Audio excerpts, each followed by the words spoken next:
माननीय अध्यक्ष जी, मैं आपके प्रति आभार व्यक्त करना चाहता हूं कि इस महत्वपूर्ण विषय पर आपने मुझे बोलने का मौका दिया।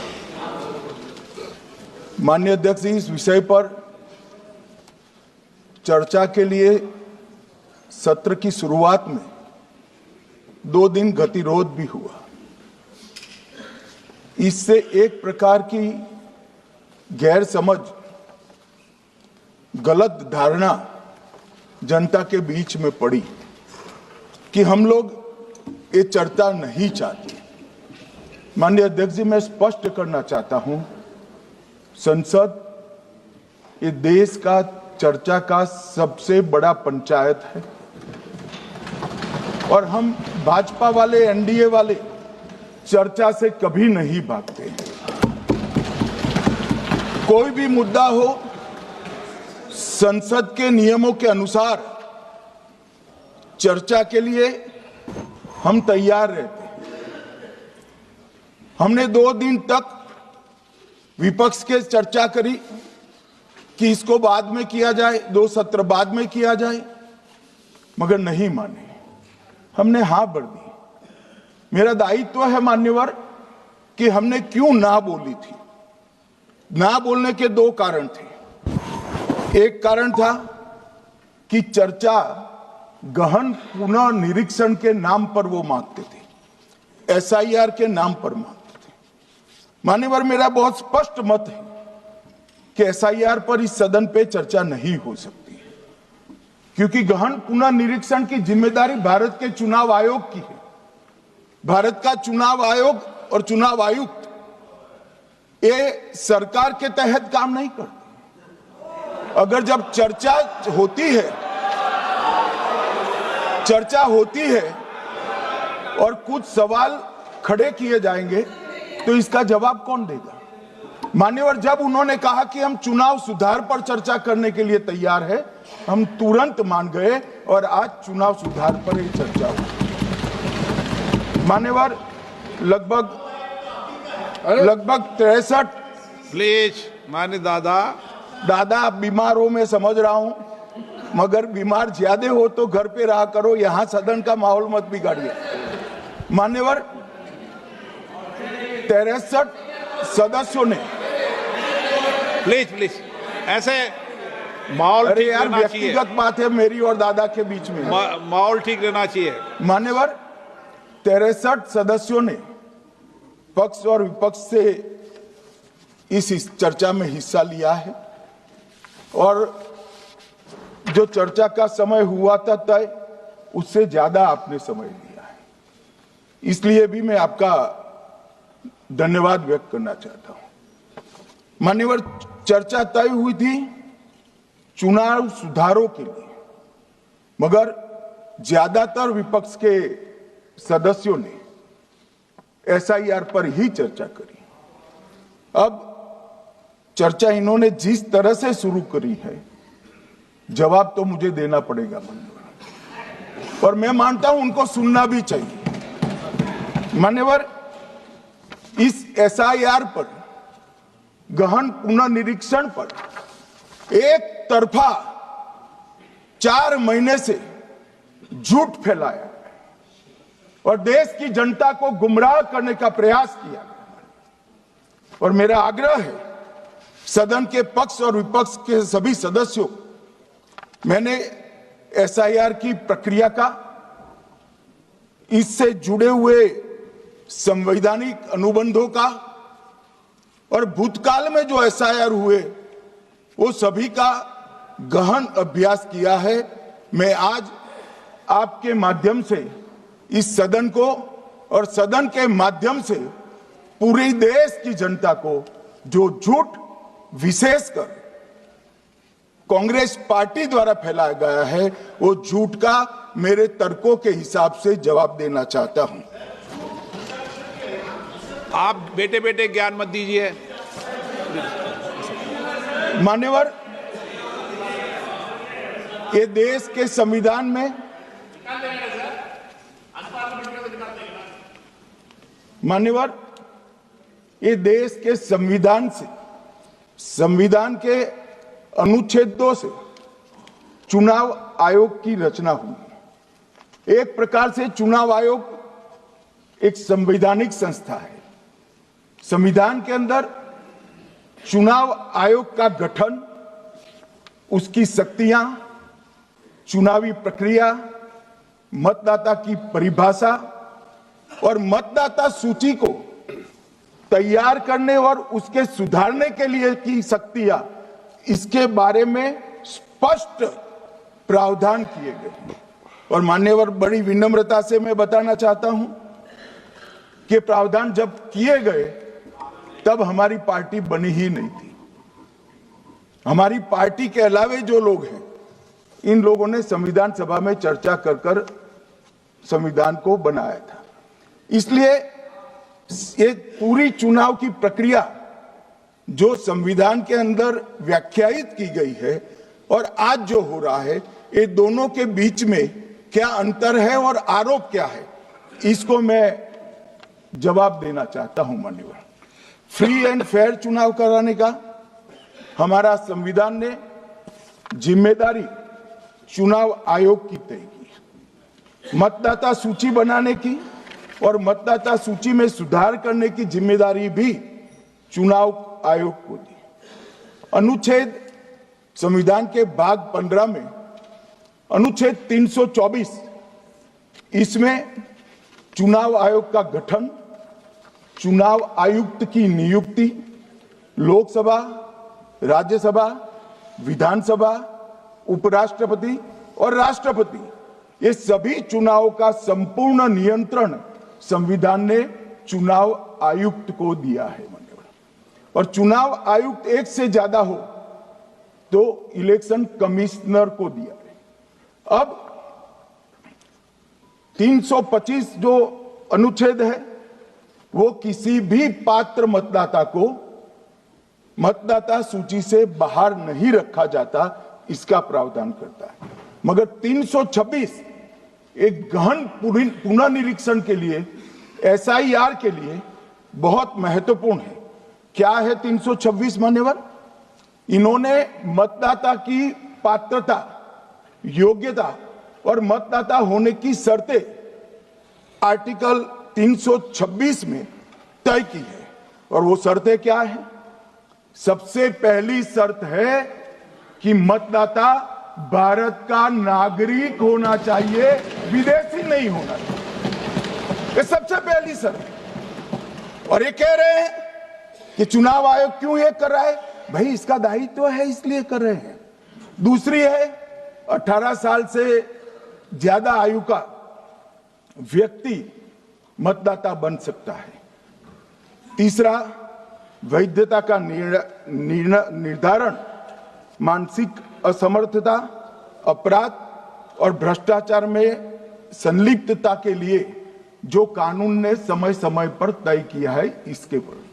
तो ये 3 पात्रताओं के आधार पर भारत के मतदाता होने की बात तय होती है। और ये 3 चीजें किसने देखनी है मान्यवर? चुनाव आयुक्त को देखनी है। Chief election commissioner, election commission, मतलब चीफ इलेक्शन कमिश्नर और कमिश्नर्स ने देखनी है। और 327 में मतदाता सूची, सीमांकन, चुनाव संचालन और उसके लिए कानून बनाने की सिफारिश संसद को करने की सत्ता चुनाव आयोग को दी है। कल हमारे सदस्य मनीष तिवारी कहते थे गहन पुनर्निरीक्षण का इनको अधिकार ही नहीं है। आर्टिकल 327 पूर्ण अधिकार देता है कि मतदाता सूची इस व्याख्या के आधार पर बनाने का अधिकार चुनाव आयोग को है। मान्यवर, अब एसआईआर पर ही सवाल उठा दिए। मान्यवर, इन्होंने कहा कि एसआईआर आज क्यों हो रहा है। मैं इनको थोड़ा इतिहास और मान्यवर, एक नई फैशन हो गई है, इतिहास बताते हैं तो नाराज हो जाते हैं कि आप इतिहास मत बताइए। अरे भला कोई भी प्रक्रिया, कोई भी देश, कोई भी समाज इतिहास को छोड़कर कैसे आगे बढ़ सकता है? इतिहास कोई भी समाज का महत्वपूर्ण अंग है। मान्यवर, हमारे लोकतांत्रिक इतिहास की शुरुआत 1952 से हुई। तो सबसे पहला गहन पुनर्निरीक्षण एसआईआर कब हुआ? 1952 में। एसआईआर की क्या जरूरत है वो कहते हैं, इसलिए मैं कहता हूं। तो उस वक्त प्रधानमंत्री कौन थे? जवाहरलाल नेहरू। किस पार्टी से थे? कांग्रेस पार्टी से। दूसरा कब हुआ? 1957 में। फिर जवाहरलाल नेहरू प्रधानमंत्री थे, कांग्रेस पार्टी से थे। तीसरा हुआ 61 में, उसमें भी जवाहरलाल नेहरू प्रधानमंत्री थे और कांग्रेस पार्टी थे। 65-66 में भी हुआ, एक ही गहन पुनर्निरीक्षण 2 साल में हुआ। उस वक्त भी श्री लाल बहादुर शास्त्री प्रधानमंत्री थे, कांग्रेस पार्टी थे। 83-84 में हुआ, इंदिरा जी थी। 87-89 में हुआ, राजीव गांधी थे। 92-93-95 में हुआ, नरसिम्हा राव थे। 2002 और 3 में हुआ, तब श्री अटल बिहारी वाजपेयी थे। मान्यवर, 2004 में गहन पुनर्निरीक्षण समाप्त हुआ, तब डॉक्टर मनमोहन सिंह जी प्रधानमंत्री थे। तो 2, 3, 4 का एक गहन पुनर्निरीक्षण हुआ, एसआईआर हुआ। उसमें 2 साल एनडीए के प्रधानमंत्री थे, भाजपा के थे, और 1 साल डॉक्टर मनमोहन सिंह। 2004 के बाद सीधा 2025 में गहन पुनर्निरीक्षण हो रहा है और इस वक्त हम हैं। एक पूरा गहन पुनर्निरीक्षण एसआईआर की प्रक्रिया का आज तक 2004 तक किसी भी दल ने विरोध नहीं किया है मान्यवर, क्योंकि ये चुनाव को पवित्र रखने की प्रक्रिया है। चुनाव के उद्देश्यों को, लोकतंत्र को स्वस्थ रखने की प्रक्रिया है।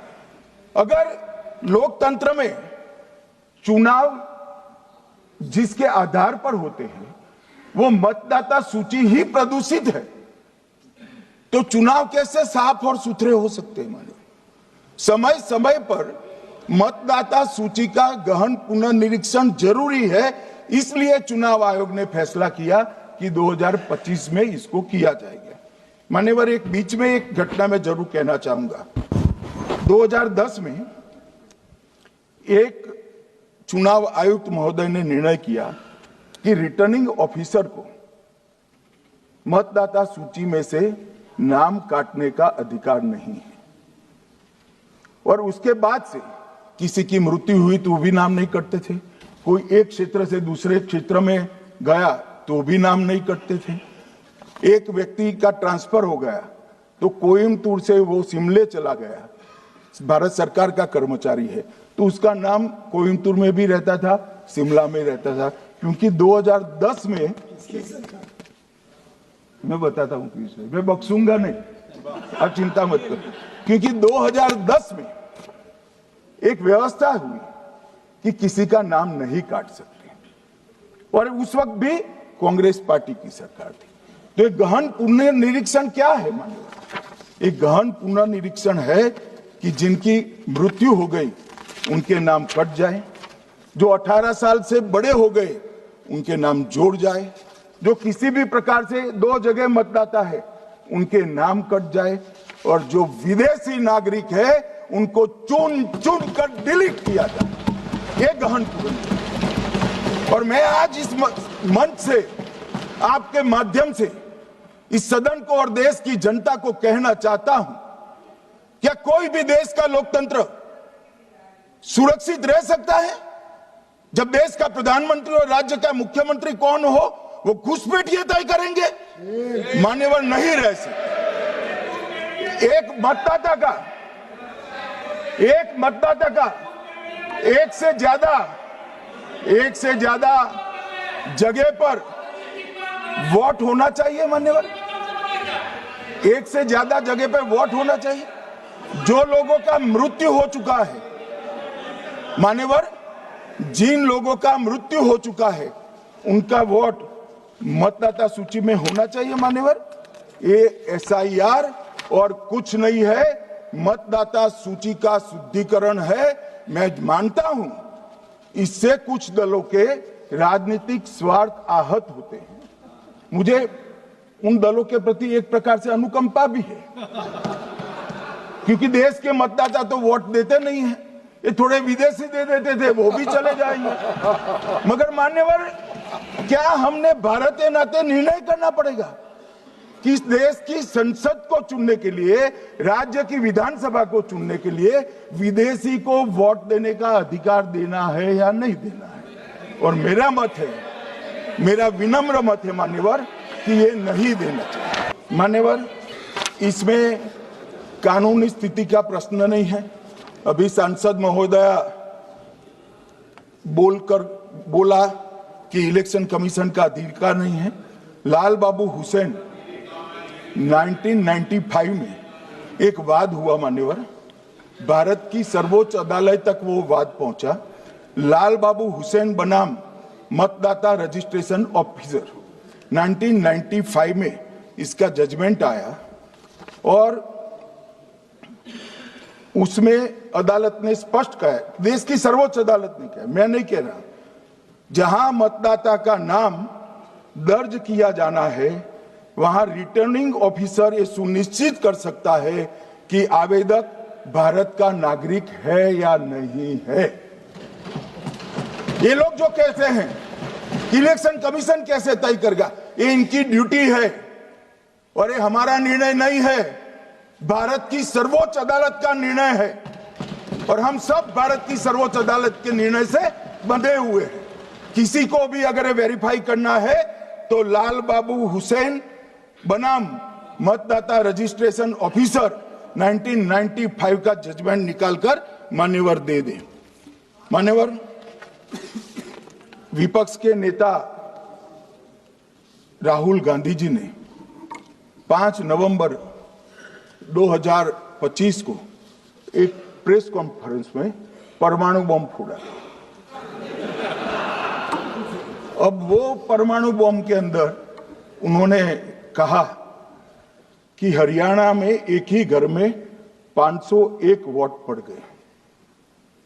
चुनाव आयोग ने इतनी स्पष्टता करी कि हाउस नंबर 265 कोई छोटा मकान नहीं है और 1 एकड़ का पुश्तैनी प्लॉट में अनेक परिवार बस रहे हैं, मगर वहां हर परिवार के घर का नंबर नहीं दिया गया है, इसलिए सब जगह हाउस नंबर 501 दिया गया और एक परिवार की तो 3 पीढ़ियां साथ में रह सकती है। और पुराने नंबर से ही जब हरियाणा में कांग्रेस की सरकार चुनी गई तब से ये नंबर इसी तरह से चल रहा है। ये ना कोई फर्जी घर है ना फर्जी वोटर है।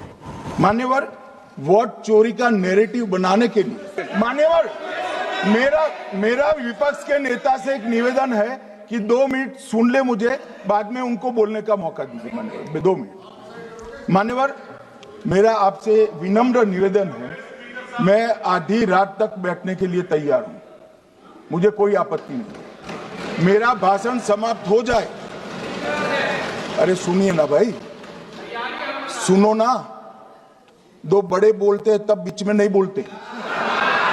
मान्यवर, मेरा भाषण समाप्त हो जाए, मान्यवर, मेरा भाषण समाप्त हो जाए बाद में, इसमें जितने भी मुद्दे विपक्ष के नेता खड़े करेंगे, मेरी मर्यादा में इसका जरूर जवाब दूंगा, मुझे कोई आपत्ति नहीं। मेरा विनंती इसलिए है मान्यवर,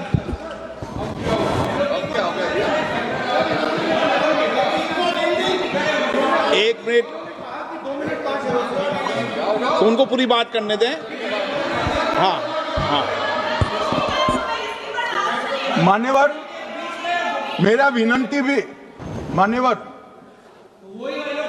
नो प्लीज डिबेट नहीं करते बेटे। मान्यवर, मेरा विनंती इसलिए है कि शायद वो जो मुद्दा खड़ा करना चाहते हैं उसका जवाब मेरे आगे भाषण में आ जाएगा तो मुद्दा ही नहीं बचेगा, इसलिए मैं कह रहा हूं मुझे पूरा सुन लिया जाए। मान्यवर, बिहार में एक मतदाता की उम्र 34 साल बताई गई, 34 साल की है, इसको 124 साल बताया गया। सच था कि इसमें उम्र 124 बार छपी थी। बाद में मिंता देवी जी ने खुद बताया कि उन्होंने ऑनलाइन आवेदन किया था और वो ऑनलाइन आवेदन करने में गलती हो गई, इसके कारण उम्र 124 साल छपी थी। अब इसके आधार पर मतदाता सूची पर प्रश्न कर दिए। सुबोध कुमार नवादा, प्रेस कॉन्फ्रेंस में कहा गया कि एक राजनीतिक दल के बीएलए है, इनका नाम कभी आया ही नहीं, वो भी सत्य नहीं निकला।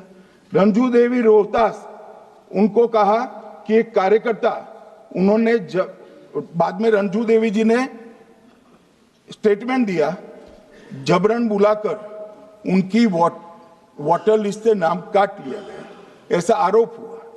तो रंजू देवी ने यही कहा कि कांग्रेस के कार्यकर्ताओं को कहने पर मैंने गलत जानकारी दी थी। मान्यवर, ये जो प्रेस कॉन्फ्रेंस हुई और उसने जिस प्रकार का देश में माहौल बनाया, चलो ये तो मैंने आरोप जो लगाए थे और सत्य क्या है कहा, मगर मैं विपक्ष के नेता ने जो प्रेस कॉन्फ्रेंस में कहा कि मतदाता सूची ठीक नहीं है, इसको सुधार करना चाहिए, तो भाई गहन पुनर्निरीक्षण क्या है, एसआईआर क्या है, मतदाता सूची का सुधार करने की प्रक्रिया है, और वो कर रहे हैं तो भी विरोध कर रहे हैं, पुरानी मतदाता सूची कर रहे हैं तो भी विरोध कर रहे हैं। भाई मतदाता सूची पुरानी हो या नहीं, आपका हारना तय है, ये मतदाता सूची से नहीं होता। मान्यवर, उन्होंने कहा, अपने लॉजिक के समर्थन में कहा कि भारतीय जनता पार्टी को कभी एंटी इनकम्बेंसी का सामना नहीं करना पड़ता। मान्यवर, एंटी इनकम्बेंसी इनके खिलाफ होती है जो जनहित के विरुद्ध काम करे। ये बात सही है कि भाजपा को एंटी इनकम्बेंसी का फायदा विरोध बहुत कम करना पड़ता है। हमारी सरकारें बार बार चुनकर आती हैं, चाहे राज्य में है या केंद्र में, परंतु ऐसा नहीं है कि हम 2014 के बाद एक भी चुनाव नहीं हारे। छत्तीसगढ़ में 18 में हारे, राजस्थान में 18 में हारे, मध्य प्रदेश में 18 में हारे, कर्नाटक में भी 14 के बाद हारे, तेलंगाना में हम जीत नहीं पाए, चेन्नई में हम जीत नहीं पाए, बंगाल में भी हम हारे। भाई तो तब तो ये मतदाता सूची बहुत अच्छी होती है, तब से नए कपड़े पहनकर आप शपथ ले लेते हो। उस वक्त मतदाता सूची का विरोध नहीं करते हो, और जब मुंह की पटखनी पड़ती है बिहार की तरह, तब मतदाता सूची का विरोध करते हो। माननीय, दोहरे मापदंड नहीं चलेंगे लोकतंत्र में।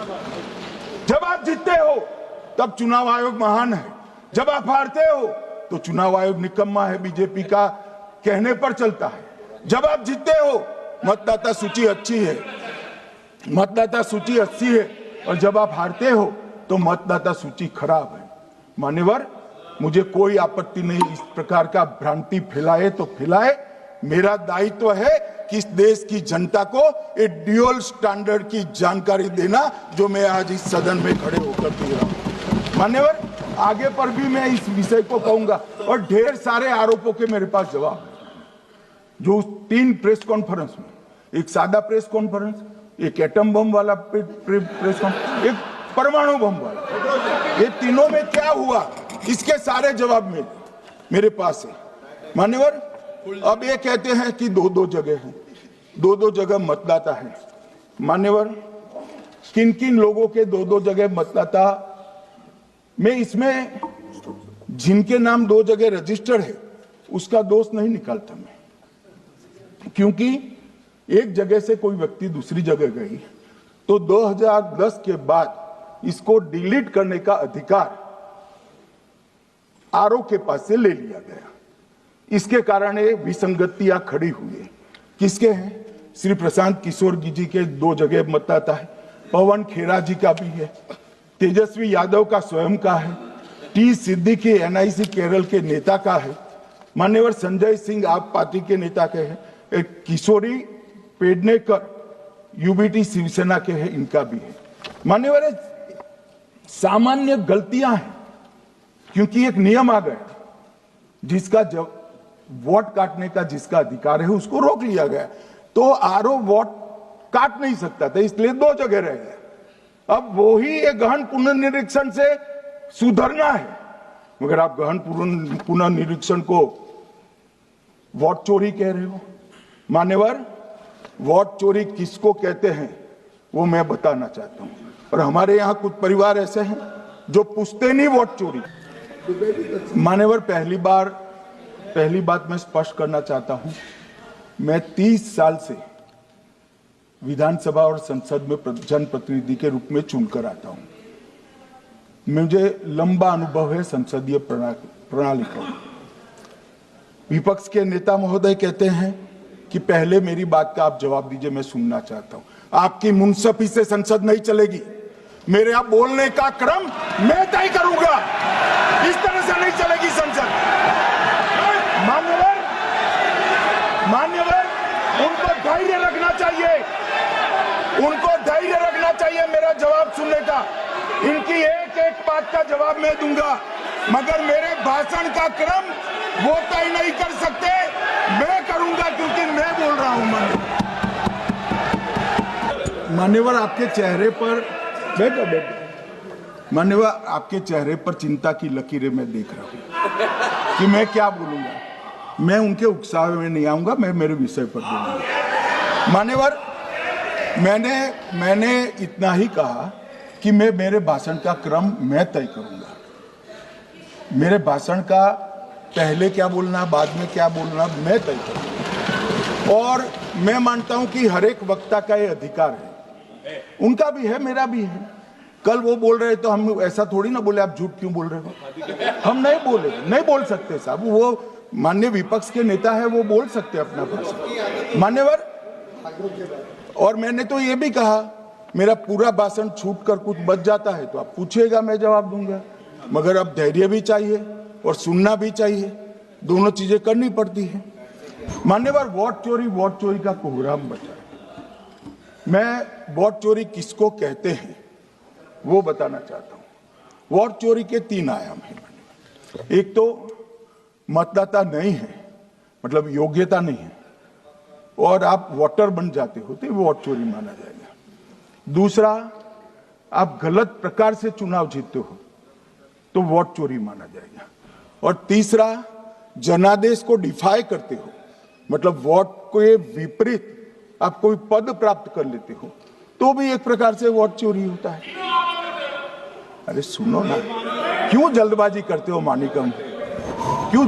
अब मैं 3 वोट चोरी की घटनाएं बताना चाहता हूं। सबसे पहली घटना हुई, आजादी के बाद देश का प्रधानमंत्री तय करना था। तय कौन करना था? तो उस वक्त के जितने प्रांत थे, इसके कांग्रेस के अध्यक्षों ने, उनके एक एक वोट से तय होना था। अब 28 वोट श्री सरदार पटेल को मिले और 2 वोट जवाहरलाल नेहरू जी को मिले।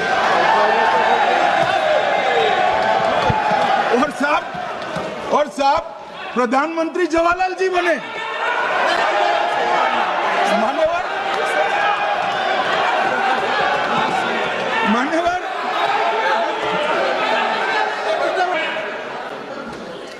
मान्यवर दूसरी, प्लीज बैठिए माननीय सदस्य, प्लीज, हर बार नहीं उठते, बैठिए। मान्यवर, दूसरे प्रकार की वोट चोरी और नैतिक तरीके से चुनाव जीतना, ऐसी वोट चोरी भी भूतकाल में एक बार हुई थी। श्रीमती इंदिरा गांधी रायबरेली से चुनी गई। इलाहाबाद हाईकोर्ट में श्री राजनारायण पहुंचे कि चुनाव नियमों के अनुसार नहीं हुआ। इलाहाबाद हाईकोर्ट ने ये तय कर दिया कि श्रीमती गांधी ने उचित तरीके से चुनाव नहीं जीता है, हम इसको रद्द कर दें। मान्यवर, ये भी वोट चोरी थी, बहुत बड़ी वोट चोरी थी। और उसके बाद में क्या हुआ? उसके बाद में वो वोट चोरी को ढकने के लिए संसद में कानून लाया कि प्रधानमंत्री के खिलाफ कोई केस ही नहीं हो सकता। मैं विपक्ष के नेता को कहना चाहता हूं, इम्यूनिटी की बात आप चुनाव आयोग की पूछ रहे हैं, इसका तो मैं जवाब दूंगा, इम्यूनिटी का। मगर ये इम्यूनिटी जो श्रीमती गांधी ने दी थी, इसके लिए आपका क्या कहना है? और उन्होंने तो स्वयं के लिए ले ली। उनका आरोप है। प्लीज, ऐसे नहीं चलता। तो मोदी जी को भी सब लोगों ने प्रधानमंत्री बनाया है भाई, आपकी कृपा से नहीं बने हैं। मान्यवर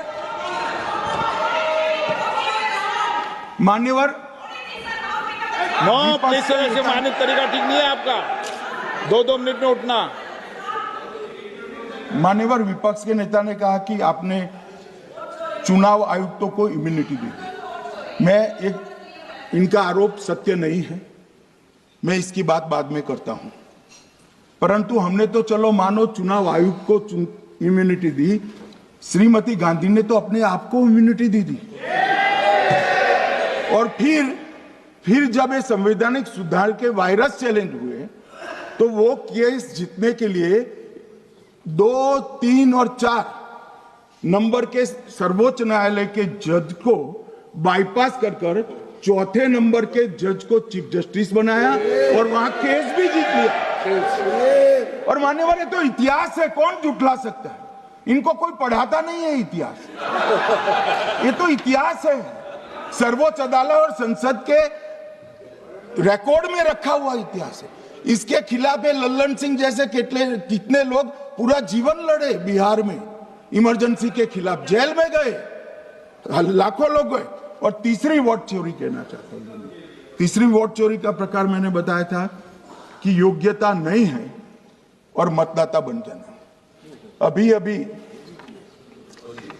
अभी एक वाद पहुंचा है, वाद मतलब डिस्प्यूट पहुंचा है दिल्ली की सिविल अदालत में। उसमें डिस्प्यूट ये है कि सोनिया गांधी जी इस देश की नागरिक बनने से पहले मतदाता बने।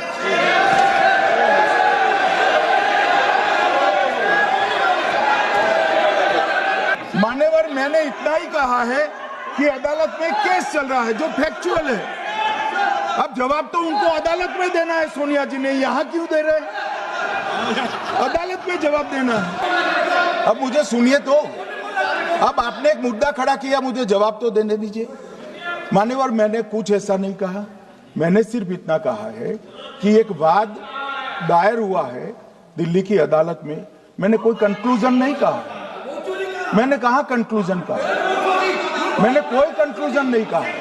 कंक्लूजन तो जब उनका नोटिस का जवाब वो दे देगी तब अदालत देगी, तब फिर से बताऊंगा मैं। मगर अभी तो मैंने सिर्फ इतना कहा है कि वहां एक केस रजिस्टर्ड हुआ है जिसमें श्रीमती गांधी को नोटिस इश्यू किया है। इसमें इतने लाल पीले होने की जरूरत क्या है? मान्यवर, हम सबका साझा दायित्व है, हम भी विपक्ष में बैठे हैं। हम चुनाव जितने जीते हैं इससे ज्यादा हारे हैं। हम लोगों का तो एक प्रकार से पौना जिंदगी ही विपक्ष में ही चला गया, चाहे राज्य हो या केंद्र हो। कई चुनाव हमारे, हमने चुनाव आयुक्त और चुनाव आयोग पर कभी आरोप नहीं लगाया। एक नया पैटर्न खड़ा हुआ, एक नया पैटर्न। मैं पूरा वाक्य नहीं बताना चाहता।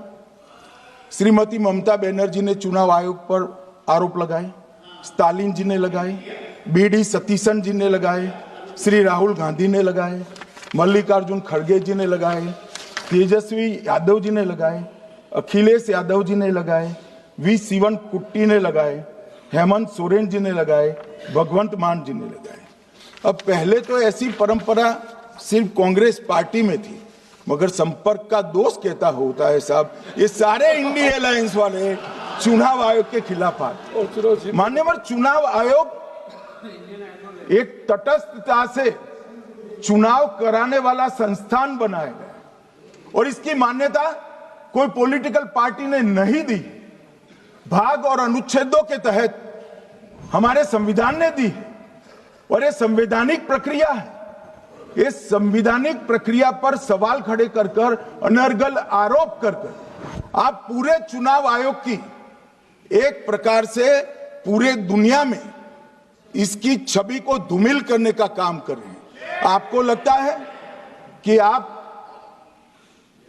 सरकार की छवि धूमिल करें? ना जी, आप पूरी दुनिया में भारत के लोकतंत्र की छवि को धूमिल कर।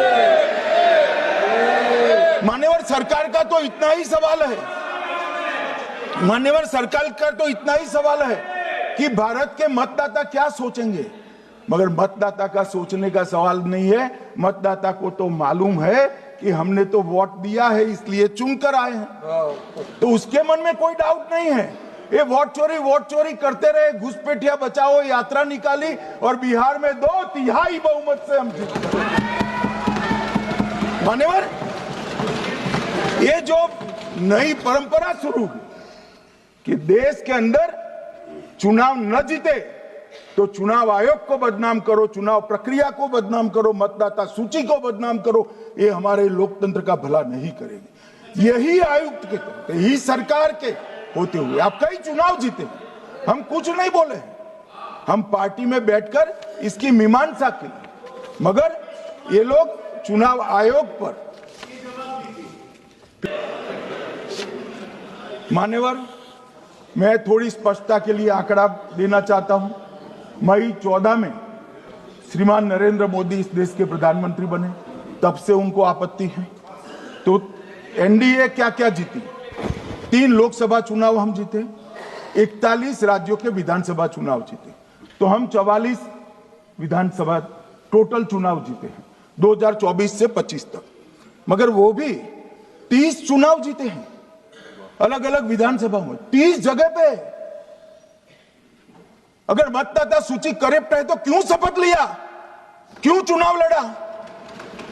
आप बताइए देश की जनता को। आप लोग यहाँ कैसे पहुंचे? श्री राहुल गांधी जहां से चुनकर आए थे, वो वायनाड की मतदाता सूची में भी मेरी पार्टी ने प्रेस कॉन्फ्रेंस कर इसी प्रकार की डिस्क्रिपेंसी को बताया है। इसका जवाब नहीं देते।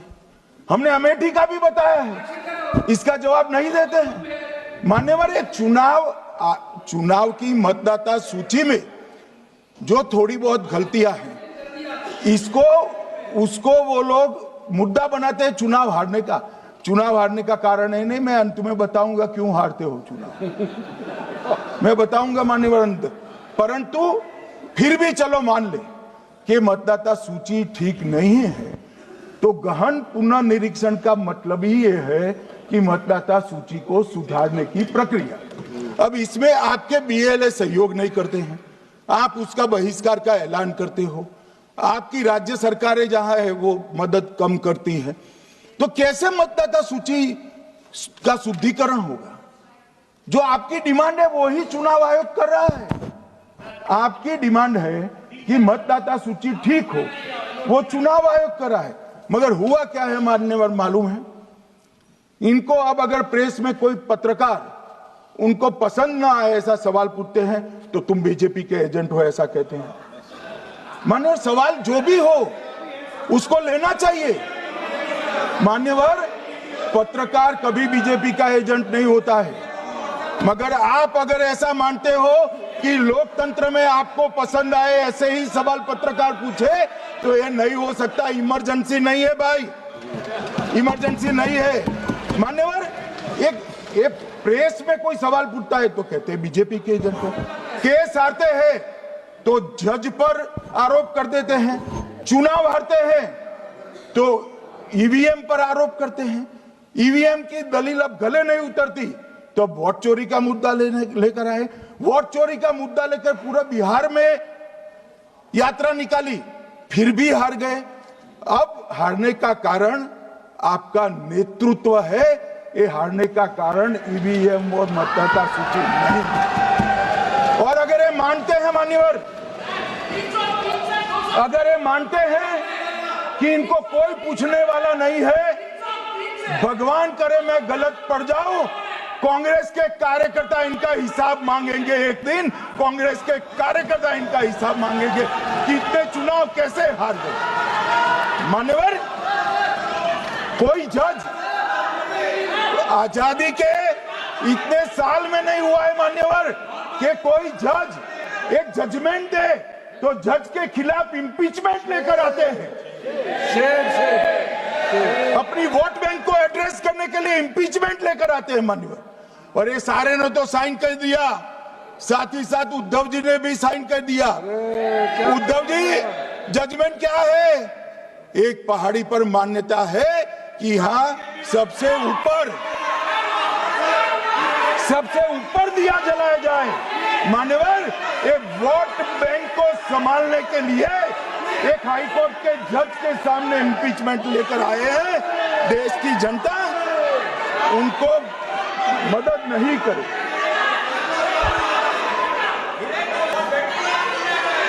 गौरव जी बैठ जाइए, नया मुद्दा शुरू हो रहा है।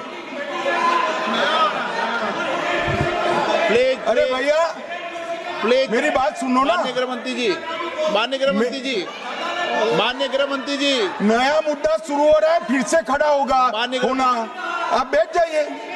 2014 के बाद अरे दादा ये भी बैठ गए, अब बैठ जाओ। मान्यवर, 2014 के बाद हारने की परंपरा शुरू हुई। हारने की परंपरा शुरू होने के बाद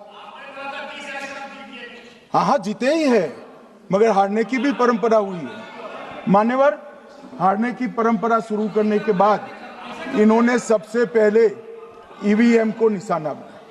आज मैं आपके माध्यम से सदन को और सदन के माध्यम से देश की जनता को बताना चाहता हूं, ईवीएम कौन लेकर आया इस देश में? मान्यवर, कौन लेकर आया? 15 मार्च 1989 को जब राजीव गांधी इस देश के प्रधानमंत्री थे, तब ईवीएम लाने का कानूनी बदलाव किया गया था। सुन लो। अब राजीव गांधी के ईवीएम के कानून का भी विरोध कर रहे हैं।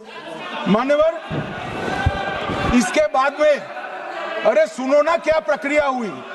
इसके बाद में ईवीएम के खिलाफ किसी ने याचिका करी। इस देश की सर्वोच्च न्यायालय के 5 जजों ने बैठकर ईवीएम के कानूनी बदलाव को 2002 में उचित ठहराया। मानो राजीव गांधी को भी नहीं मानते, सर्वोच्च अदालत को भी नहीं मानते हैं।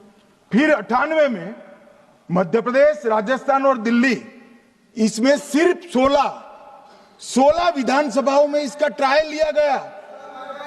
कितना केयरफुल है ये भी बताता हूं। हुडा बैठो, ये भी कितना केयरफुली चुनाव आयोग आगे बढ़ा है।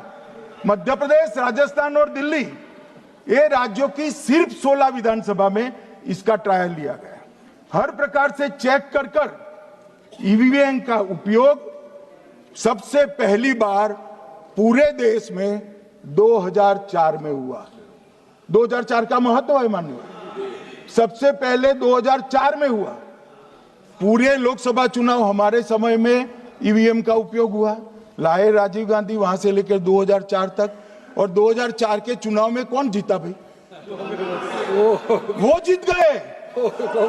उस वक्त ईवीएम की चर्चा बंद। 2009 का चुनाव हुआ, पूरा ईवीएम से हुआ, ये जीत गए। चुप्पी साध ली। 2014 में सब हम जीते तो कौ चालू कर दी। वो सरकार में थे।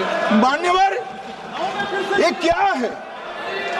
जब कानून आप लाए, मशीन आपने इंट्रोड्यूस किया, चुनाव आप पहला जीते मशीन से, दूसरा चुनाव जीते, मौत से 10 साल राज किया और हार गए तो फिर रोते हैं। मान्यवर, देश की जनता मानती है इसको। और दूसरी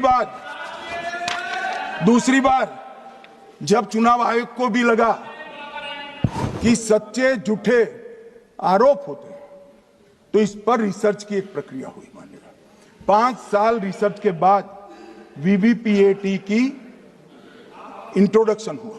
ये वीवीपीएटी क्या है? मैं जब वोट दबाता हूं तो समझ गए दादा, धन्यवाद। मान्यवर, मैं जब वोट दबाता हूं तो मैंने कमल के निशान पर वोट दबाया, तो पास में एक पर्ची निकलती है कि आपका वोट कमल के निशान पर रजिस्टर हो गया है। फिर भी आरोप हुए कि पर्ची वाले ये 2 अलग होते हैं। तो चुनाव आयोग ने निर्णय किया कि 5% ईवीएम और वीवीपैट के परिणाम कंपेयर होंगे। तो मशीन खुला, इसमें 396 वोट मिले, तो वीवीपैट में कितने वोट मिले, तो 396 है या नहीं है, ये 5% मशीनों में मिलता है। मान्यवर, मैं आंकड़े लेकर आया हूं चुनाव आयोग को पूछकर आज कि कितने वीवीपैट और मशीन का मिलान नहीं हुआ। आज तक 16,000 मशीन और वीवीपैट का मिलान हुआ है, एक भी वोट का बदलाव नहीं। और ये जब मतगणना होती है तब उनके पोलिंग एजेंट बैठते हैं मान्यवर, परिणाम पर वो साइन करते हैं, दोनों प्रकार के, मशीन के और वीवीपैट के परिणाम पर भी साइन करते हैं मान्यवर। और ये इस पर आरोप लगा रहे हैं मान्यवर। अब ये कह रहे हैं कि उस वक्त वाईफाई नहीं थी। सबसे पहली बात, 2004 में वाईफाई आ चुकी थी, मगर फिर भी चलो मान लो, आरोप लगाते गए। ईसीआई ने 2009 में एक छेड़छाड़ के आरोप पर भाग लेने के लिए 10 राज्यों में 100 ईवीएम लगाई गई। सब लोगों ने प्रयास किया, 2009 में कोई छेड़छाड़ नहीं कर पाए, फिर भी आरोप लगाए। तो 2017 में इलेक्शन कमीशन ने जून 2017 में 3 दिन तक ईवीएम इलेक्शन कमीशन की ऑफिस में रखे कि कोई भी पार्टी आकर, कोई भी टेक्नोक्रेट आकर, कोई भी साइंटिस्ट आकर ईवीएम को हैक कर बता दे। ये तो गए ही नहीं, ये नहीं गए मान्यवर। ये सिर्फ प्रेस में आरोप करते, ना अदालत में जाते हैं, ना चुनाव आयोग के पर जाते मान्यवर, मगर एक्सपर्ट भी नहीं गए। आप कोई एक्सपर्ट भेज देते भैया, एक्सपर्ट भी नहीं भेजा।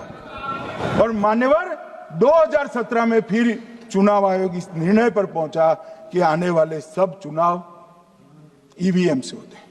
अब चुनाव आयोग ने तो निर्णय कर दिया, मगर मैं भी साहब थोड़ा ज्यादा सोचता हूं। तो मैंने सोचा ये चुनाव आयोग कहता है कुछ नहीं हो रहा है, कुछ नहीं हो रहा है, तो ये लोग आरोप क्यों लगाए मान्यवर। मैंने सोचा कि भाई कुछ गलती नहीं है मान्यवर, कोई गलती नहीं है, तो ये लोग विरोध क्यों कर रहे हैं। फिर मुझे याद आया कि मान्यवर, जब इनके जमाने में चुनाव होते थे, बिहार और यूपी में सरकारें बनाती होती थी, पूरे के पूरे वोट के बक्से हाईजैक कर लिए गए। ईवीएम आने से ये बंद हो गया, ईवीएम आने से बंद हो गया। और मान्यवर, चुनाव की चोरी बंद हुई है, इसलिए पेट में दर्द हो रहा है। ईवीएम का दोष नहीं है, चुनाव जीतने का तरीका जनादेश नहीं था, करप्ट प्रैक्टिसेस थी, इसके कारण चुनाव जीतते थे। अब आज ये पूरे एक्सपोज हो चुके हैं। जब जनादेश पर चुनाव होता है तो आप जीत सकते हो, जीतो, स्वागत है उसका, मगर जब हारते हो तो अन्य कारण बताना, जैसे पहले मैंने कहा, ऐसा बताना ये ठीक नहीं है मान्यवर। कल मैंने लीडर ऑपोजिशन का भाषण स्वयं यहां बैठकर सुना है। पूरा भाषण उनका धागों में उलझ गया, थ्रेड्स में उलझ गया मान्यवर। ये कहते हैं पीएम का शेड्यूल देखकर चुनाव आयोग चुनाव तय करता है। मेरा सभी सांसद महोदय से करबद्ध निवेदन है कि चुनाव होने के पहले के 1 महीने पीएम का शेड्यूल, और पीएम को लगभग 24 और 16 कितना होता है, 40 महीना हो गया। इसमें से किसी भी 1 महीने का शेड्यूल दिखाओ। पीएम की गति ही इतनी है, कोई भी महीना उठाओगे तो इतने ही प्रवास करते हैं मानवर। इसको चुनाव का कोई लेन देन नहीं है। हमारे प्रधानमंत्री जनसंपर्क में आजादी के बाद सबसे ज्यादा प्रवास करने वाला प्रधानमंत्री। और मैं जानता हूं साहब, मैं जानता हूं नरेंद्र मोदी जी को 2001 से मैं बता सकता हूं, एक भी दिन की छुट्टी नहीं, एक भी वैकेशन नहीं, लगातार जनता का काम करना। मैंने कभी नहीं देखा उनको वैकेशन में। कई बार इनका अनुकरण करने का प्रयास करते हैं तो बीपी बढ़ जाता है। इतना ये फिर रूठ जाएंगे फिर। मान्यवर, ये पूरी चर्चा चुनाव सुधार पर थी। मैंने आज ये भी जांच करा,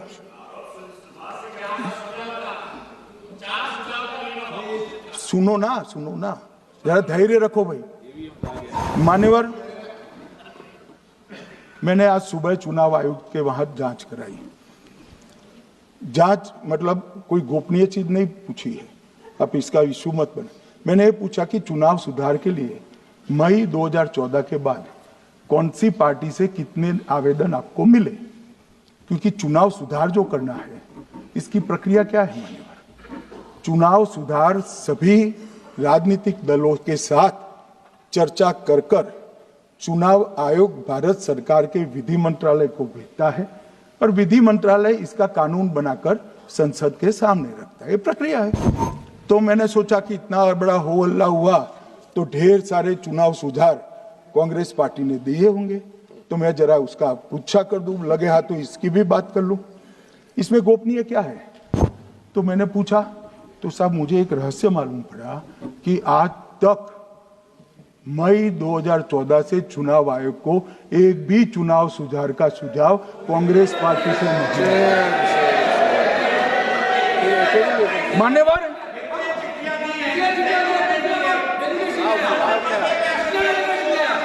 बैठे मैं बताता हूं।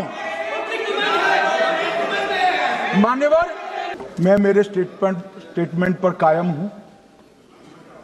नरेंद्र मोदी सरकार बनने के बाद आज तक कांग्रेस पार्टी ने चुनाव आयोग को एक भी चुनाव सुधार का प्रपोजल नहीं दिया। मान्यवर, ये कई बार मिलने गए हैं, मैंने उनका प्रेस कॉन्फ्रेंस भी देखा है।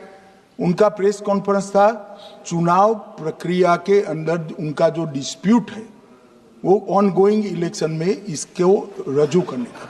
चुनाव सुधार जो होता है, चुनाव के पहले चुनाव के नियम जो तय होते हैं, इसके लिए सभी दलों को बाकायदा पत्र लिखा जाता है और कोई मांगे तो उसको समय भी देना पड़ता है। ये दो अलग चीज है। मान्यवर, कर विपक्ष के नेता ने 3 सवाल पूछे थे और 4 सुझाव दिए थे। पहला सवाल था मुख्य न्यायाधीश को चुनाव आयोग चयन समिति से बाहर क्यों निकाला गया, पहला सवाल था।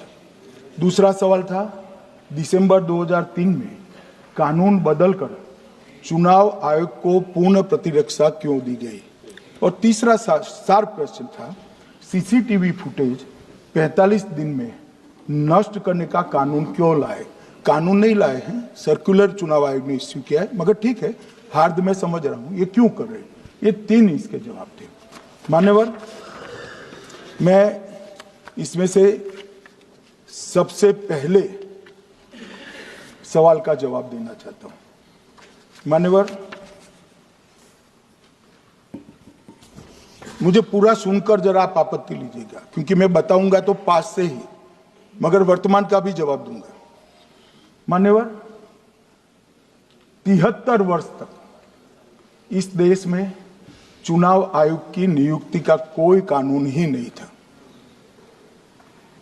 माननीय सभी सदस्य ध्यान से मुझे सुने, 73 साल तक इस देश में चुनाव आयोग की नियुक्ति का कोई कानून नहीं था। नियुक्ति प्रधानमंत्री सीधी कर देते थे। और मान्यवर, मैं आज ये पूरे देश को बताना चाहता हूं कि टोटल अब तक जितने चुनाव आयुक्त हुए और जितने मुख्य चुनाव आयुक्त और चुनाव आयुक्त, ये सभी इसी प्रकार से हुए। अब 2003 के कानून पर मैं बाद में आता हूं। 1950 से 1989 चुनाव आयोग एक सदस्यीय था। प्रावधान क्या था? कोई कानून नहीं था। प्रधानमंत्री जी फाइल भेजते थे राष्ट्रपति जी को और राष्ट्रपति जी नोटिफिकेशन बाहर नहीं करते। तो भाई उस वक्त बरोबर चुनाव था, सबसे अच्छा था। नहीं, मैं ये नहीं पूछता नियुक्ति की प्रक्रिया। मान्यवर, पूरा उनका 55 साल प्रधानमंत्री जी ने ही चुनाव आयुक्त को नियुक्त किया, तब तक कोई सवाल नहीं था। और नरेंद्र मोदी करते हैं तो उन पर सवाल उठाते हैं, मगर हमने तो ऐसा भी नहीं किया मान्यवर। फिर 89 से 91, जब 89 में चुनाव आयुक्त उनकी सुनते नहीं थे, तो पहली बार उस पर ब्रेक लगाने के लिए चुनाव आयोग को बहुत सदस्यीय बनाया गया। ये बिहार के चुनाव के कारण ही हुआ, परंतु वो भी प्रधानमंत्री की फाइल से ही अपॉइंट होते हैं। और मान्यवर 21 चुनाव आयुक्त, कमिश्नर और मुख्य चुनाव आयुक्त, और 8, 21 और 29 इस प्रकार से हुए जिसमें कोई प्रधानमंत्री जी ही रखते थे। कांग्रेस पार्टी ने ही यह परंपरा बनाई थी, कानून भी कांग्रेस पार्टी ने बनाया था। मगर आज आरोप करना है इसलिए आपने चुनाव चोरी कर लिया, चुनाव चोरी कर लिया, चुनाव चोरी के कहने से कुछ नहीं होता। जनता हमको सुनती है भाई, और हम जवाब भी देते हैं। मान्यवर, ये 50 से लेकर 2023 तक कोई कानून नहीं। बाद में 2023 में एक अनूप बरनवाल बनाम भारत सरकार मुकदमा हुआ, उसमें सुप्रीम कोर्ट ने कहा कि भाई चुनाव आयुक्त की नियुक्ति थोड़ी पारदर्शी होनी चाहिए। सुझावी था, ऑर्डर नहीं था। हमारे सॉलिसिटर जनरल ने वहां कंसेंट दी, तो उन्होंने कहा कि भाई हमें कानून बनाने में थोड़ी देर लगेगी और हमें इस पर कंसल्टेशन भी करना पड़ेगा, चुनाव आयोग से भी करना पड़ेगा। तो उन्होंने कहा ठीक है, अगर आप सहमत हैं, मैं जजमेंट और आर्गुमेंट पढ़कर अगर आप सहमत हैं तो जब तक कानून नहीं बनता, चीफ जस्टिस ऑफ इंडिया की अध्यक्षता में एक कमेटी बने और प्रधानमंत्री और विपक्ष के नेता इसके मेंबर। हमें कोई आपत्ति नहीं थी, हमने हाँ बोला सर, और विपक्ष के नेता भी थे, प्रधानमंत्री थे और सीजे। 2023 में कानून बन गया। कानून क्या बना? विपक्ष के नेता, प्रधानमंत्री तय करेंगे, वो एक मंत्री और स्वयं प्रधानमंत्री, ये 3 लोग बैठकर चर्चा कर मेरिट्स में चुनाव आयुक्त और मुख्य चुनाव आयुक्त की नियुक्ति करेंगे।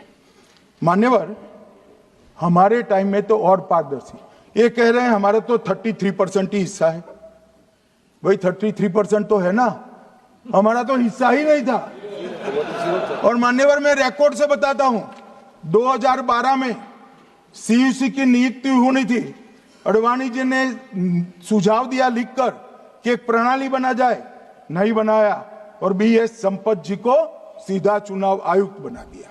उसके बाद में भी एक व्यक्ति कैसे है इसकी चर्चा है। नवीन चावला, जिसको आपातकाल की भूमिका पर शाह आयोग ने कहा था ये निष्पक्ष नहीं है, उनको मुख्य चुनाव आयुक्त बना दिया। जबकि मुख्य चुनाव आयुक्त गोपाल स्वामी ने इनके खिलाफ पक्षपात के सबूत भी भेजे, खारिज कर दिया। मान्यवर, सुने नहीं। हमारे समय में ऐसा कभी नहीं हुआ है। हमारे समय पर विरोध होता है, मगर पक्षपात के सबूत किसने नहीं दिए हैं। और भाई, जहां तक 66% और 33% का सवाल है, आप कह रहे हो कि वहां 2 लोग होते हैं और आप 1 होते हैं, ये तो हम तय नहीं करते हैं। 140 करोड़ की जनता तय करती है कौन 66 होगा और कौन 33। यहां कौन बैठेगा वो तो 140 करोड़ लोग तय करते हैं। वो आपके लिए तय करोगे तो आप 66 हो जाओगे, मगर आप तो 100 रख कर गए थे, हमने उसको 33 दे दिया। मान्यवर, ये क्या सवाल उठाते? और वो समझते हैं कि मैं बोलता हूं तो बस ये ब्रह्म वाक्य होगा। ऐसे नहीं होता है मान्यवर, हर चीज के तर्क होते हैं। इनका जो भाषण तैयार करते हैं वो भी ठीक से नहीं करते, रिसर्च नहीं करते। मान्यवर, इन्होंने सीसीटीवी फुटेज 45 दिन में इलेक्शन कमीशन ने नष्ट करने का निर्णय किया, इस पर आपत्ति उठाई। मान्यवर, जन प्रतिनिधित्व अधिनियम 1951 की धारा 81 में एक प्रावधान है। प्रावधान क्या है? उम्मीदवार चुने जाने के बाद 45 दिन में चुनाव याचिका दायर कर सकते हैं। 45 दिन के बाद इसको कोई चुनौती नहीं दे सकता। ये नियम 1991 में बना, तब उस वक्त सीसीटीवी फुटेज नहीं था। सीसीटीवी फुटेज बाद में चुनाव आयोग ने एक सर्कुलर से रूल्स में बदलाव कर ऐड किया। अब किया क्या है चुनाव आयोग ने, सीसीटीवी फुटेज का जो रिकॉर्ड है उसको जन प्रतिनिधित्व अधिनियम की 1951 की धारा 81 के साथ संरक्षित किया है, मतलब अलाइन किया है कि 45 दिन के बाद कोई डिस्प्यूट की प्रोविजन ही नहीं है एक्ट में, तो 45 दिन के बाद ये सीसीटीवी फुटेज क्यों रखना चाहिए। अब इतनी सादी समझ नहीं है सब, मैं क्या कर सकता हूं। सब समझ के कोई इंजेक्शन नहीं होते जो भड़ाम से दे दिया। मान्यवर, ये धारा 81 1951 से है, मगर पहले पर्चियों से होते थे तो पर्ची के लिए थी। अब सीसीटीवी फुटेज का कैमरा आ गया तो सीसीटीवी फुटेज ऐड कर दिया। मान्यवर, उन्होंने कहा, और इस वक्त जब सीसीटीवी फुटेज जब प्रक्रिया में ऐड किया, तब स्पष्ट चुनाव आयोग ने कहा था कि सीसीटीवी रिकॉर्डिंग संवैधानिक दस्तावेज नहीं है, ये आंतरिक प्रबंधन है। किस चीज का आंतरिक प्रबंधन? कि चुनाव सीज होने के बाद कोई पुनः मतदान की अर्जी करता है कि भाई ये मतदान मथक में चुनाव ठीक नहीं हुआ, तो चुनाव आयोग जो निर्णय करता है वो सीसीटीवी फुटेज के आधार पर करता है। पहले मौखिक करता था, टेक्नोलॉजी आई, सीसीटीवी फुटेज स्वीकार कर लिया। अब ये आंतरिक प्रबंधन के लिए है मान्यवर। फिर भी चुनाव आयोग का जो निर्णय मैं बताता हूं, उन्होंने कहा सामान्य जनता को एक्सेस होना चाहिए।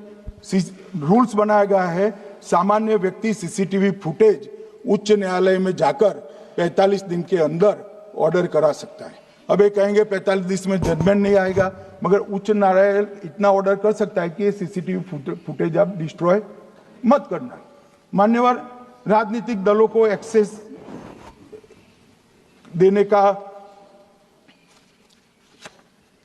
उन्होंने प्रावधान करा है, तो वो चुनाव को चैलेंज करे राजनीतिक दल 45 दिन के अंदर।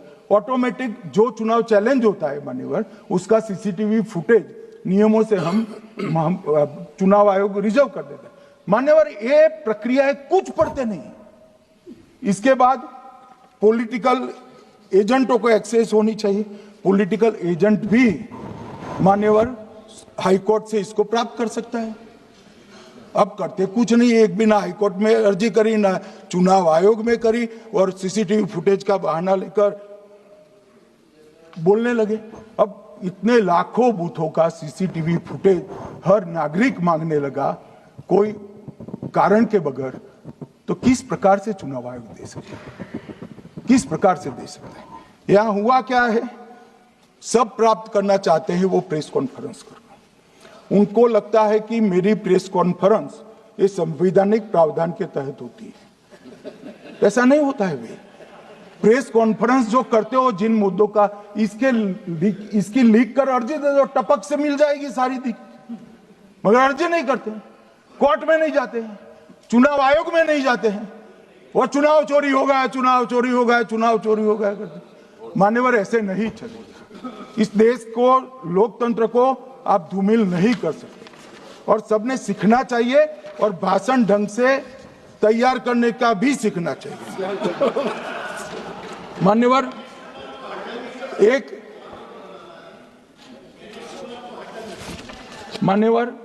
एक उन्होंने कहा सीईसी को 2003 में कानून बनाकर इम्यूनिटी दी है। मान्यवर, representation of the people act 1950 में ही ईसीआई के अधिकारियों को जो इम्यूनिटी प्राप्त है उससे जरा भी बढ़ोतरी नहीं करी। हमने सिर्फ रिप्रेजेंटेशन ऑफ 1951 के एक्ट को पुनरावृत्ति की है। मान्यवर, आरपीए एक्ट की धारा 32 और आरपीए एक्ट 51 के सुधार की धारा 146C कहती है कि चुनाव आयोग के कोई भी अधिकारी जिसमें इलेक्शन कमिश्नर आ जाते हैं, इस पर कोई मुकदमा चुनाव प्रक्रिया के लिए नहीं चल सकता। ये प्रावधान है मान्यवर, और वो प्रावधान को 23 के कानून में इसको भी हमने संरेखित किया है मान्यवर।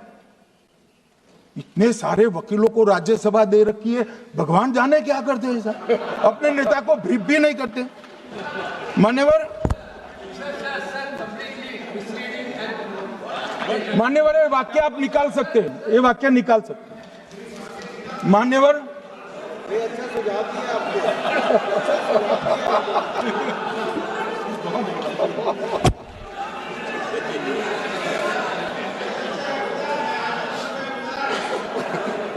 मान्यवर फिर ये सब हो रहा कल देर रात को मान्यवर मैं मेरा भाषण तैयार कर लूं, तो मैंने अपने आप को पूछा कि ये सब इतना स्पष्ट है तो ये मुद्दा क्यों उठा रहे। मेरी समझ में अगर इतना पढ़कर आता है तो उन्होंने भी तो पढ़ा होगा, ये मुद्दा क्यों उठा रहे। मूल मुद्दा है अवैध घुसपैठियों को मतदाता सूची में रखने। मान्यवर ये 200 बार भी बहसकार करेंगे, एक भी अवैध घुसपैठियों को इस देश में हम वोट नहीं देंगे। ये हमारे एनडीए का पॉलिसी है मान्यवर। डिटेक्ट मतलब ढूंढो, डिलीट करो, मतदाता सूची में नाम काटो और उनको डिपोर्ट करो। हम संवैधानिक प्रक्रिया कर डिटेक्ट, डिलीट और डिपोर्ट ये पूरा करेंगे। ये क्यों सदन छोड़कर भाग गए। मैं इनके सामने तो कोई बात भी नहीं कर रहा था, ना कांग्रेस पार्टी के सामने बात कर रहा था। मैं तो बात कर रहा था घुसपैठियों को देश के बाहर निकालने की। अब ये तो देखिए साहब, अगर मैंने इतने सारे आरोप करे श्री जवाहरलाल नेहरू पर, इंदिरा गांधी पर, इनके पिताजी पर, सोनिया जी पर, तब भागते तो लाजिम था। ये घुसपैठियों को लिए भाग गए क्योंकि उनकी हमारी पॉलिसी है डिटेक्ट, डिलीट और डिपोर्ट। उनकी पॉलिसी है नॉर्मलाइज कर दो घुसपैठ को, उसके बाद में मान्यता प्रदान कर दो और चुनाव में मतदाता सूची में डालकर फॉर्मलाइज कर दो। मगर साहब ये लंबे समय तक नहीं चलना। मैं मेरे मन से मानता हूं, मेरे पार्टी के सिद्धांत तो है ही, मगर मैं मानता हूं कि जनसांख्यिकी में इतना बड़ा परिवर्तन देश के लिए बहुत बड़ा खतरा है। यह देश एक बार जनसांख्यिकी के आधार पर बढ़ चुका है और हम नहीं चाहते कि आने वाली पीढ़ी ये देश के भी बंटवारे दिखे। इसलिए ये बहुत जरूरी है कि इस देश से घुसपैठ को रोकना पड़ेगा। मान्यवर ये कहते हैं कि घुसपैठ हो रही है, भारत सरकार की जिम्मेदारी नहीं है। मान्यवर मैं आज बताना चाहता हूं, घुसपैठ हो रही है भारत बांग्लादेश की सीमा से।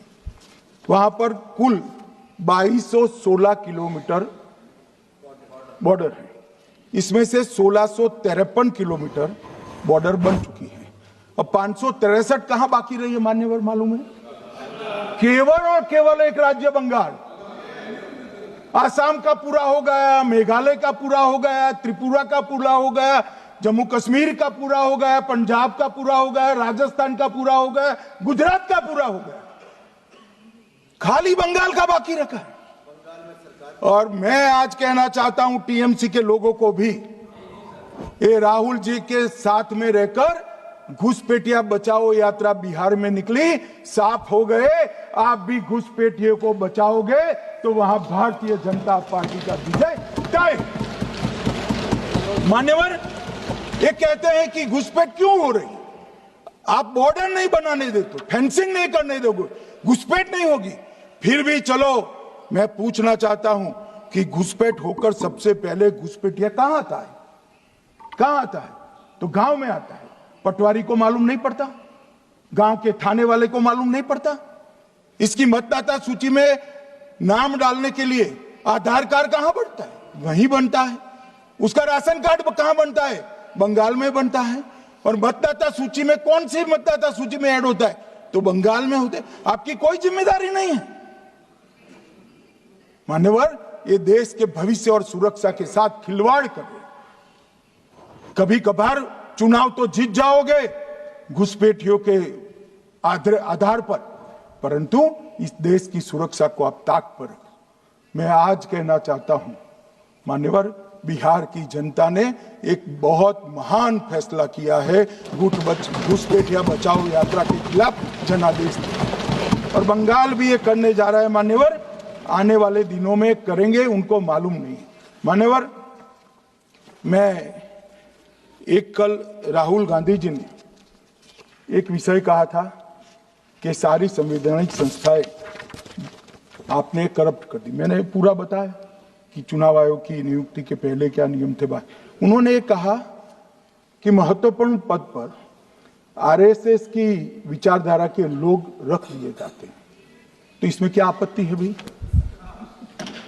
क्या इस देश में कोई कानून बना है कि आरएसएस की विचारधारा वाले हैं उनको कोई महत्वपूर्ण? अरे इस देश का प्रधानमंत्री आरएसएस की विचारधारा वाला है, इस देश का गृह मंत्री आरएसएस की विचारधारा वाला है, और जनादेश से बनकर आए, आपकी कृपा से बनकर नहीं आए मान्यवर। मगर उन्होंने क्या किया था वो मैं फिर बताना चाहता हूं। 1969 में इस देश का राष्ट्रपति का चुनाव हुआ। 1969 में इंदिरा जी अपनी पार्टी के अंदर ही संघर्ष करती थी। पार्लियामेंट्री बोर्ड ने राष्ट्रपति के चुनाव के प्रतिनिधि के रूप में कांग्रेस पार्टी का अधिकृत उम्मीदवार बनाया श्री संजीव रेड्डी को, और इंदिरा जी ने प्रधानमंत्री रहते हुए अपने पार्टी के मैंडेट को ही डिफाई कर कहा कि राष्ट्रपति का चुनाव में वोटिंग अंतर आत्मा की आवाज से करनी चाहिए, और उन्होंने श्री वीवी गिरी को प्रत्याशी बनाया मान्यवर। और फिर हुआ क्या? अल्पमत में थी वो, संजीव रेड्डी जी के वोट ज्यादा थे।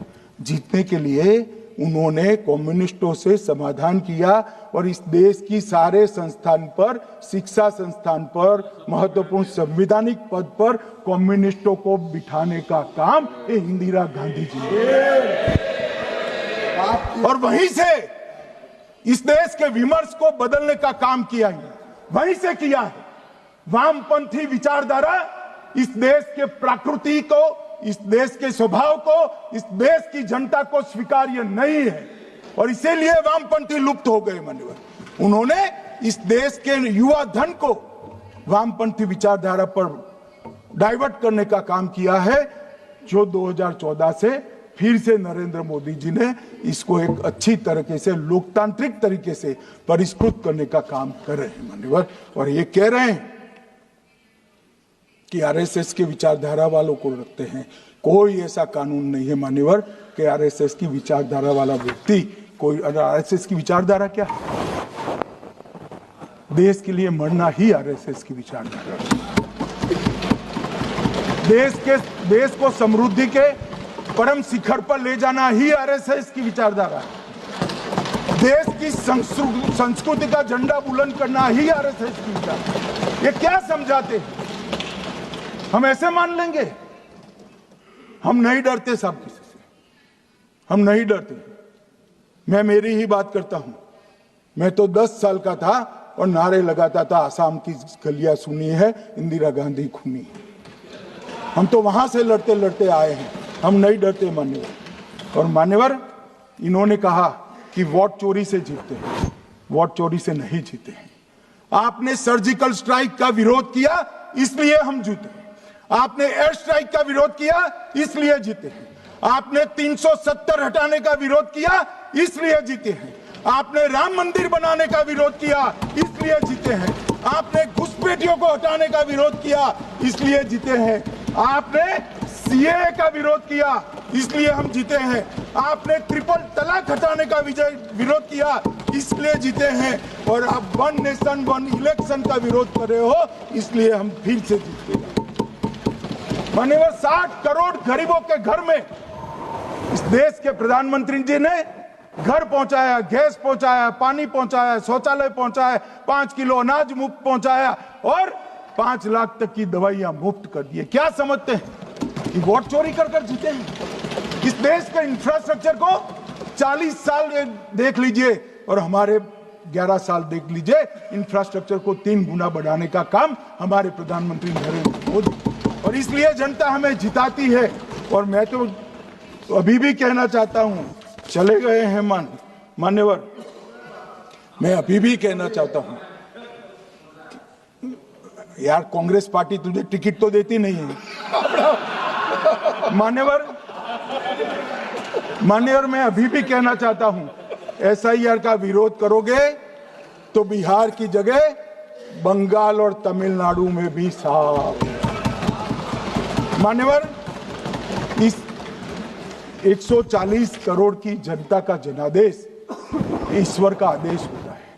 हमारे यहाँ तो कहते हैं ना कि जनता ही जनार्दन है, तो जनता का फैसला श्री कृष्ण का फैसला होता है, जनार्दन का फैसला। और वो जनता के फैसले को ये लोग वोट चोरी इस तरह की भाषा का प्रयोग करते हैं। जनता देख रही है, जनता आंख मूंद कर नहीं बैठी। मान्यवर, मैं तो धन्यवाद करना चाहूंगा हमारे पार्लियामेंट्री अफेयर्स मिनिस्टर का कि इन्होंने तो एक अलग रास्ता कर एसआईआर पर चर्चा कर ली, वरना इनका झूठ एक तरफा जनता में जा रहा था। आज आपने भी मुझे इतना विपुल मात्रा में समय दिया, जरूरत पड़ी वहां प्रोटेक्शन भी दिया, मुझे संरक्षण दिया, इसलिए मैं आपका भी धन्यवाद करना चाहता हूं। और अंत में फिर से एक बार श्री राहुल गांधी के भाषण लिखने वालों को कहना चाहता हूं कि तथ्य ढंग से ढूंढ कर लिखे, इनकी यहां पर तकलीफ होती है।